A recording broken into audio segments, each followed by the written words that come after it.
Halo sahabat Indonesia, jumpa lagi pada rubrik Defense Corner. Informasi tentang militer, pertahanan, dan keamanan. Bersama saya, Dwi Badarmanto, Direktur Kajian Militer, Pertahanan, dan Keamanan dari Lembaga Kajian Anak Bangsa. Pada kesempatan ini, saya masih akan tetap membicarakan apa yang termuat di dalam Peraturan Presiden Nomor 8 2021 yang mana Kementerian Pertahanan akan mengimplementasikan tentang industri pertahanan dengan serius. Ini suatu hal yang menarik. Kenapa? Di negara manapun, di negara kuat manapun, industri pertahanan untuk alutsistasnya adalah kuat juga.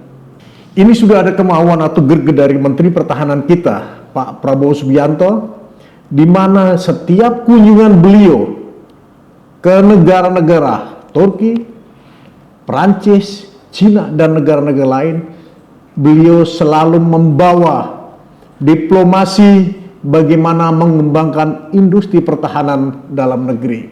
Ini satu hal yang positif dan harus kita sambut dan kita bangga dengan Menteri Pertahanan kita ini.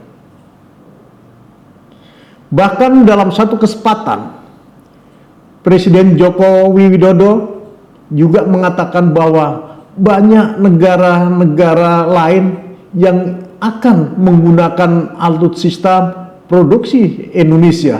Ini hal yang menarik. Ini satu peluang. Artinya apa? Bahwa industri pertahanan dalam negeri Indonesia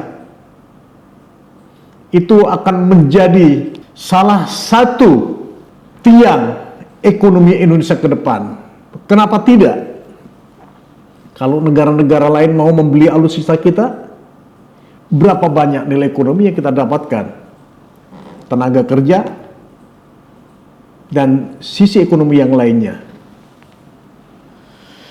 Kita punya beberapa industri pertahanan di bawah naungan Kementerian BUMN.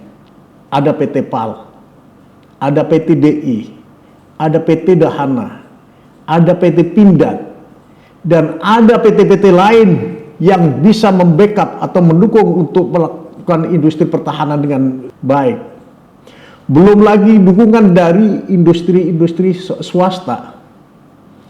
Banyak industri swasta yang bisa dikolaborasikan dengan BUMN kita sehingga menjadi satu kekuatan untuk membangun industri pertahanan dalam negeri kita.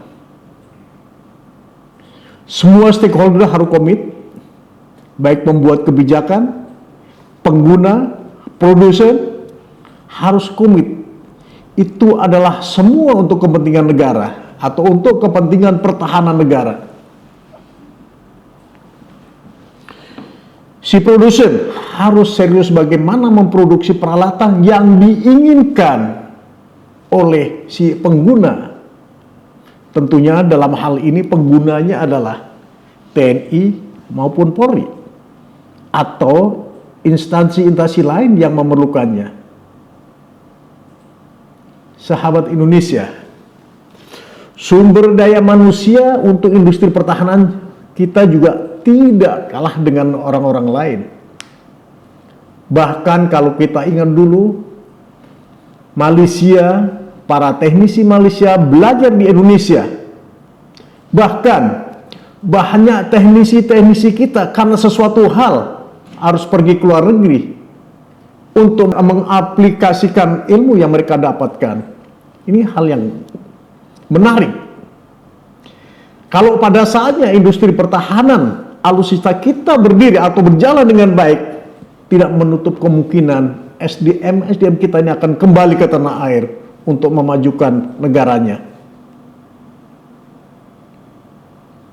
Sahabat Indonesia, saya yakin bahwa semua stakeholder, kan ini sudah perintah Presiden dan komitmen dari Menteri Pertahanan untuk mengimplementasikan industri pertahanan dalam negeri menjadi sesuatu yang prioritas.